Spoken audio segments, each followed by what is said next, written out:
how did these photographs get protected? I mean, they didn't need them for the media. They didn't need them for anything else. The astronauts took these photographs. They kept them. They documented them. And then when interest came in at the 20 or 25th, right, that's when they started putting them up. Yeah. When the internet started to happen, when you had enough bandwidth that people could actually look at them, because it was 97 to 99 that they went up on the journal site. And they put them all up. And the people that scanned these in and digitized them to put them up didn't even look at them. And why would they? They believe that man landed on the moon. So why would there be anything wrong with the photographs? Right. They can't see it. If they believe they went, you can't see that. But when I pointed out, they can see it. You know, one of the weird things that I've noticed, it involves the astronauts themselves. A lot of them seem to have mental issues, especially even ones that aren't even in space, like that Lisa Nowak, I believe is her name. She was the one who was wearing a diaper, stalking someone out there, if I recall correctly. Yes, I recall a little bit. Do you remember that? I don't pay much attention to it. I heard about that, yes. Very strange. And of course, Buzz Aldrin, who I believe had issues with depression and alcoholism throughout his life, he seemed very unhappy. All of them did, even Neil Armstrong, his lack of ability to get out and do public speaking or anything else on it, right? He wanted to be noted as a pilot, and he was a great pilot. That was really strange. And of course, he got very violent at one time when someone approached him about them faking the moon landing. He went and hit a man. Oh, yeah, that was Buzz. That was Buzz hitting Bart Sobral. Right. Forgot the guy's name. Interesting. And of course, going to the next slide here. Yeah, that's just little morning mist. I stitched a couple of them together to show it being there. Yeah, Somebody said, you know, it could be something else. And I said, well, what? You know, there's no wind. Can't blow the dirt up. And for those that are listening later on, it says the crews must have started working early in the morning and then had to wait for the mist to clear. The astronauts were kind enough to take a couple of photos to record the event. Yes, they were very kind enough to shoot all of these photographs for us to see. And it's the way they shoot them. They each have their own style, how they reveal the fraud. And when I started looking and I started to see 3, 4, and 5 shots of the same rock, then I spin them back and forth to see what's missing, what's been taken away, what's been added, what's been whatever, right? And they have certain ways of pointing it out. They use the equipment to point it out, just the way they frame the photograph to point it out. But when they do 6 or 7 in a row, there really is something there to be seen. I just can't believe I've never seen these photographs before. Most people haven't. They don't dig back down through the files. Very, very strange. And of course, moving on to 37 now. Yeah, that's the surveyor. And of course, those 2 panels on the top there are supposed to be solar panels. It is remarkably similar to the Russian probe. They're almost identical. Even the cutout, even the way the top pieces are cut out with the different edges on them. That's basically a piece of particle board with 1x3 down the front of it.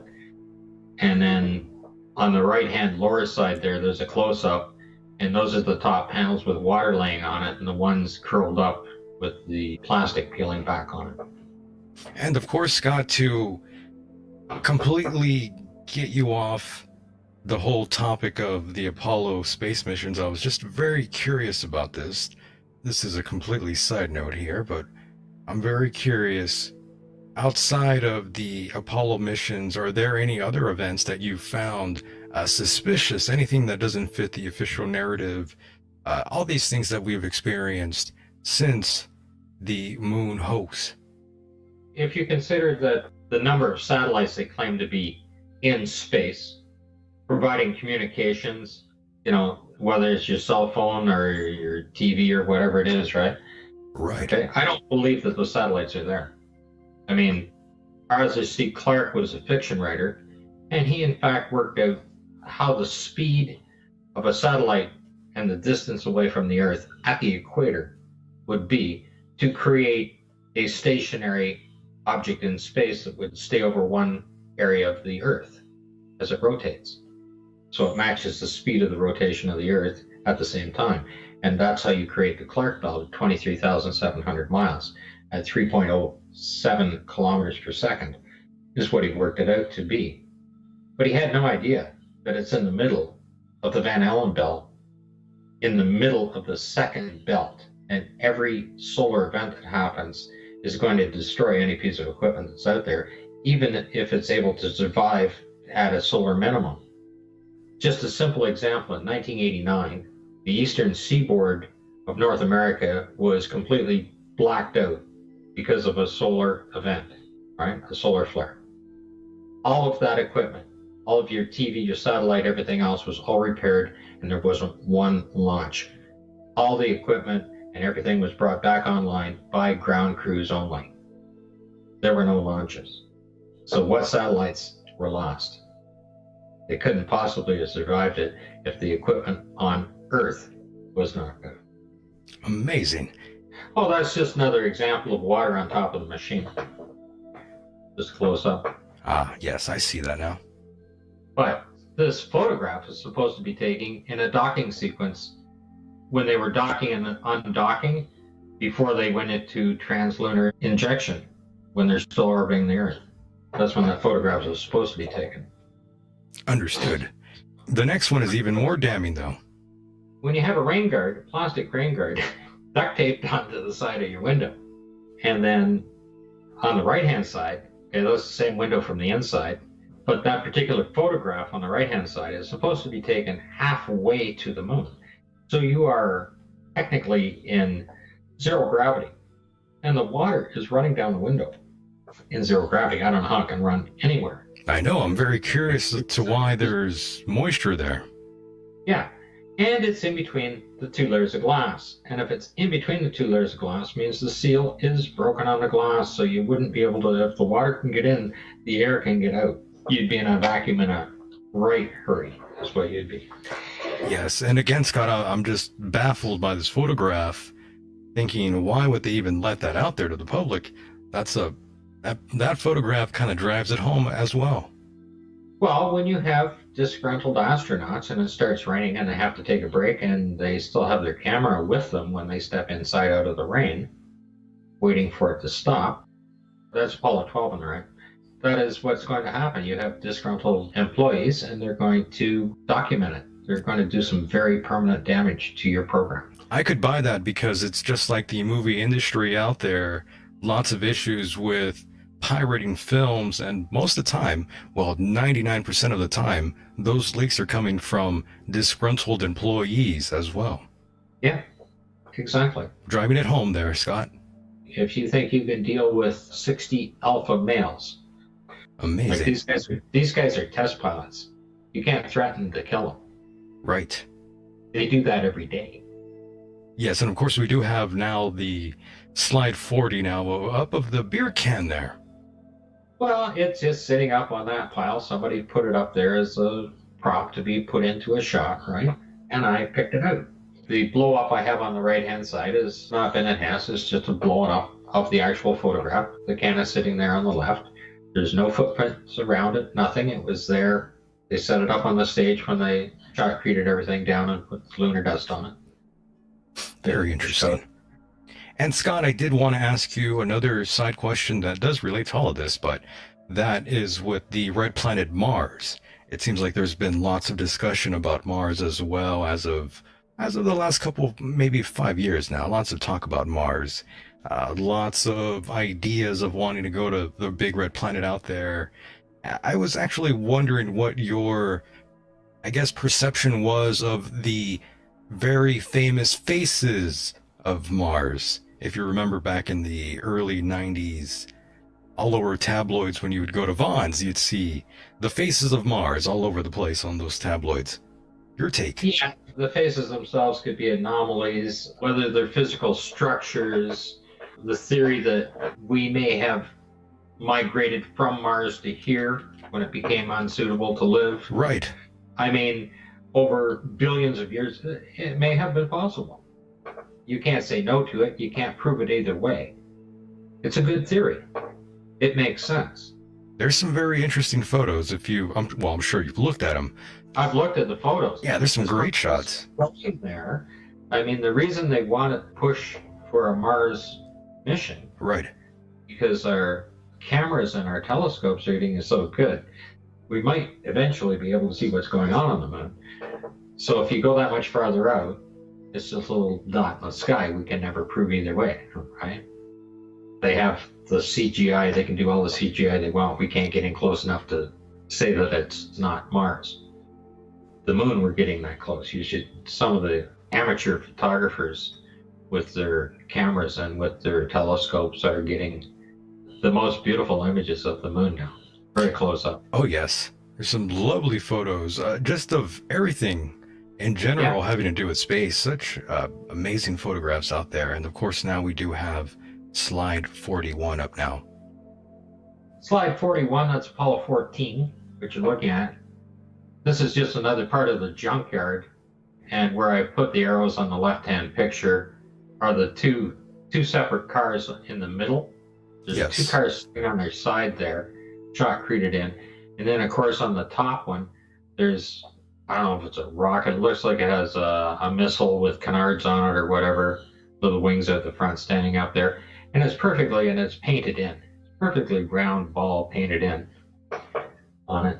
And it's set up there just for display for everybody to see if you zoom in hard enough to look, right? And the entire ground's like that. On the very bottom right is the Bentley. It was in the transcript and it was in the audio. They mentioned a few times that, oh, it's over by the Bentley or things like that, right? Those have all been edited out now. But the car is there, still in the photograph. It's a very unusual find again. Well, I had to go look for the Bentley because I mentioned it. When I was listening to the audio file, it was right there. And now I do have 42 up on the screen. And again, another side note here. Plenty of astronauts have reported seeing different things in the sky. Well, in space rather. Some of them claim that they saw a spacecraft. You hear all these sort of things. What exactly is your take from that? Recently, someone sent me a video of it was bouncing around a lot. It was Apollo 15. One of the first very, very rough, very grainy videos saying that there was a flying saucer shooting off like that. So I pulled it down frame by frame and then matched it with the photographs and the actual position he was standing in.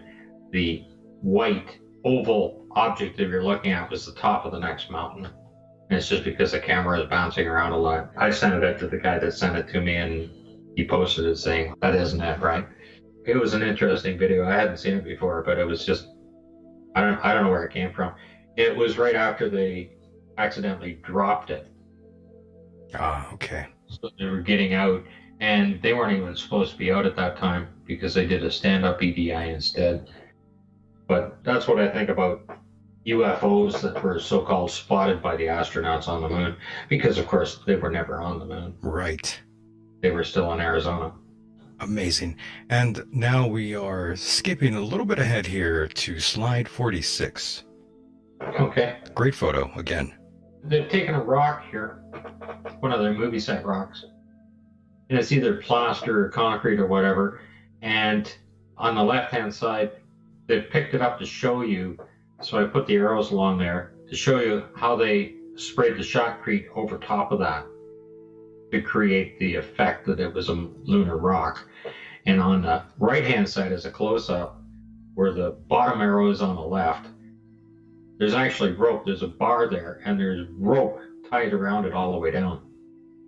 I mean, when they're putting these things together and forming them on the set, any junk that was on the ground, you're in a junkyard, right? Just throwing that in for filler. Understood. And of course, I'm remembering there is another photograph. I'm not sure if I have it up anywhere. That was with the rock with the marking of C on it. 45. Okay, but that's Apollo 11. Yes, that's Apollo 11. Okay. The C rock is in Apollo 16. The little insert at the bottom right is the Apollo 16 C rock. Well, they're on the same movie set. So the same rock is in Apollo 11 and it's just about 10 feet to the right of the shadow of the flag. And on the top right there is the close-up of the rock. That's slide 45 with the little C on there, and that's a very strange find as well. I can't really have any sort of NASA made explanation for that one. NASA made it disappear. So I found the same rock in Apollo 11 that's in Apollo 16, but it's in all of the missions. If people want to go out and spend 8,000 or 10,000 hours looking through to find this rock, go ahead. Just send me the photo number when you find it, because I have them all. Just step back one then to 44 then. Yeah, let me go back to that one. I haven't saved that one yet, but loading it up now. And again, I did get another question from one of my listeners, but they sent it to me on Twitter. A private message to me. I'm not sure why they don't just call in, but again, they wanted me to ask you again, why would NASA do this? And again, there's plenty of reasons why NASA would fake a landing on the moon, and one of them, of course, is money. I believe NASA made what, like $30 billion?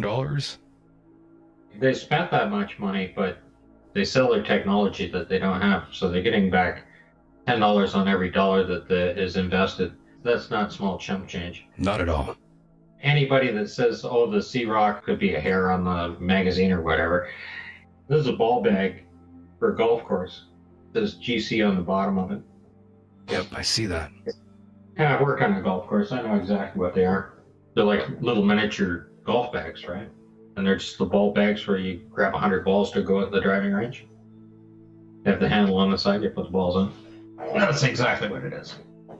Very nice. And we are winding down here, but now we will be looking at slide 47. This one in particular, this is another method of creating a rock using a wire mesh and then plastering it over. You see it at Disney or anywhere else, right? This is how they create different structures on it.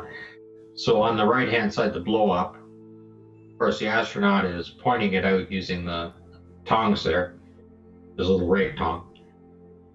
And right below it is that shot, and you can see the wire mesh underneath it on the right-hand side there, where I blew it up. Certainly. That reminds me now, Scott, since we have made it this far, and I totally forgot to ask you about this. I should have asked you early on. What exactly is your opinion on Wernher von Braun? Well, he was a rocket scientist. Right. He didn't know anything about human spaceflight. He's a war machine. The only thing they had to do is launch that thing to hit a particular target on Earth. They weren't designed for spaceflight at all. Yes, many people see him in different views, have different feelings for him. Some believe he's a hero, others believe he's just a war criminal. In the eyes of the people of the United States, he's both. True. He did help propel did he change from one to the other when he came to the United States? That is the question. That's the main question. We know what he was before. Right. And we know what the United States say he did for them, which he did. But for what reason? There's always an underlying purpose when it comes to him. Yes, that's when things get a little muddy there in the waters when we bring up von Braun. That's right. And the other half of his team went to Russia. We have such a complex history, don't we, Scott, here in America? We'll never know the true answers. We really won't. The true reasons why people do what they do. Right, because you don't see life through their eyes, so we won't ever know. All we know is what the results are of their actions. Right. And the results of their actions is the United States declared themselves the most powerful nation in the world. They claim we have the technology. And here's the problem I have with it today. Okay, we're teaching our children. Yes. That we have the technology. We can fix this. We can go to the moon, for God's sakes. We can fix anything. Well, I think our oceans are in trouble. We're decimating this planet at an alarming rate. We're extincting thousands of plants, animals, anything that's living that we can't find a use for. We are eliminating from this planet. We mine stuff, we go fracking, we do everything. And if somebody asks, they say, "Oh, we can go to the moon. We can fix anything. Look at the technology we have. We can't even cure the common cold." Yeah, we definitely pillaged the Earth. That's true. But somebody comes along and said, "Don't worry. We've got all this technology. We can fix that. We can go to the moon. We're going to go to Mars. We can fix anything on this planet. And if we can't fix it here, we'll go terraform a new one." Yes, that seems like that's the idea now. And it's become a religion. You know, Stephen Hawking was the Pope. I mean, he was just like the Pope. Couldn't understand a word he said. True. Right? Somebody had to translate it for the Pope so you could understand him because it was in Latin, and a computer had to translate it for Hawkins. Couldn't get any better than that. Right. People are afraid of the unknown. Yes, they are. That is the basis of religion itself. So religion saves the individual because we can't believe that things just might end. They can't believe that there's an end to it. They can't believe that there isn't a hereafter. Well, technology and science says we can do all of these things because we can't believe that the human species as a race could become extinct. We can terraform a new planet. We can do this. We can do that. It becomes a religion because they can't imagine that nowhere in the universe would it ever be known that we ever existed. Yes, that's incredible. And of course now, we do have slide 49 up now, by the way. That's the lyrics for my song. That's my personal quote at the bottom there. Some say I'm full of wit, others say just half.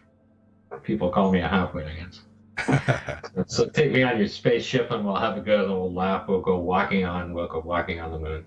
I mean, though, Scott, I am curious, though, if you ever did have the opportunity to go up there in space or whatever, one of these luxurious trips they claim, would you actually do it if you had the financial means?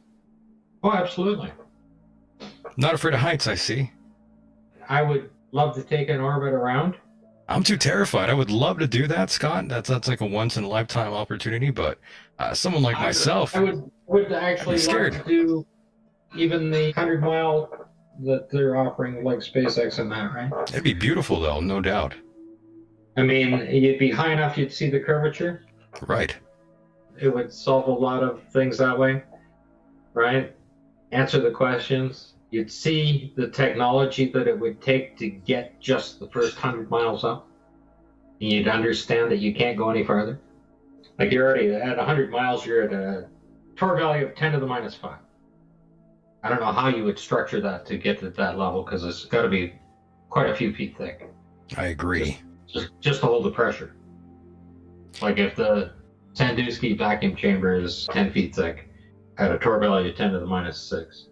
How thick is the International Space Station at 255 miles at 10 to the minus 7? And if you went out to see the Hubble and had a little spacewalk, now you're at 10 to the minus 8.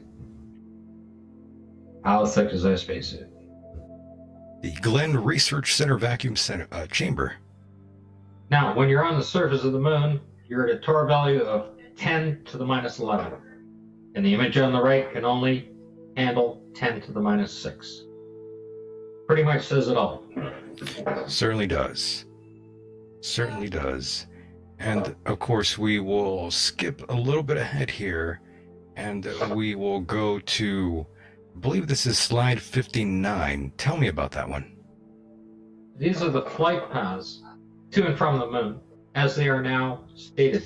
Originally, the flight path, they were circling fairly close to the equator, did the translunar injection, shot out to there, and connected with the moon. Now, all of a sudden, in these photographs, they go up, hit 17,500 miles an hour, make a left-hand turn, go up over the North Pole and around to escape the deadly portion of the Van Allen belt. This is what they're trying to prove. Well, if you're going 17,000 miles an hour with 120 tons of equipment and you got to make a left-hand turn, it's not like turning the wheel in a car. You have to use fuel to shut the 17,500 miles an hour down in one direction and more fuel to accelerate it again in the other direction. Just simply can't happen. You need 2 more Saturn V rockets to do that, just to make that maneuver. I mean, in all the movies, they run out of fuel and the thing stops in space, right? It doesn't happen. You keep on going the same way. And these are the different things. NASA, in their documentation, claim that the translunar injection can only occur on the antipode if you draw a line from the moon to the Earth, right through the center of both. The antipode is on the back side of the Earth, on that axis through. And you have to be on that axis when you start to accelerate to reach the moon. You can't go up and down and over and around or do anything else. Just doesn't happen. And they have modified these files. 57 is the original. Oh, slide 57. 57 is the original. Okay. Showing them going around. Yeah, let me throw that up now. This is the one that's in their press kits and in all their other documentations. And it's in thousands of pieces of documentations, and it's described in documentations. Wow. Very interesting. And I looked at the chat room really quickly, and Bobby Blades mentioned Planet X is coming. I did forget to ask you all about that. What exactly is your opinion on Planet X, or Nibiru, as they claim, made popular by people like Zachariah Sitchin and Eric von Daniken? The list goes on. I don't pay too much attention to Planet X itself as far as whatever. Sure. It's all to keep interest in space. It's always another angle to get interest in space. It gives another layer to the conversation when you're talking about it, and it makes people think in a different path. True. If we're going to get hit by something, we'll never know what happened. We won't even see it coming. We don't have eyes out there to look. The one that hits us and takes us out, just like the dinosaurs. Apophis. Allegedly. I want to be standing right smack in the center of that when it happens, so you never know what happens. Allegedly, a huge asteroid, for those that are listening, Apophis, will fly by Earth Friday the 13th, 2029. That's what scientists have been saying, but, you know, I don't know if that's accurate or not. Oh, it's going to be Friday the 13th or April 1st, right? Allegedly. Yeah, they fly by all the time. There was one that had flown by, and it actually was inside of the lunar orbit. It was closer than 250,000 miles. They didn't find it until about 2 months after, when it was going by, and then they backtracked it and said, oh, hey, it must have come from here. That's how close it came.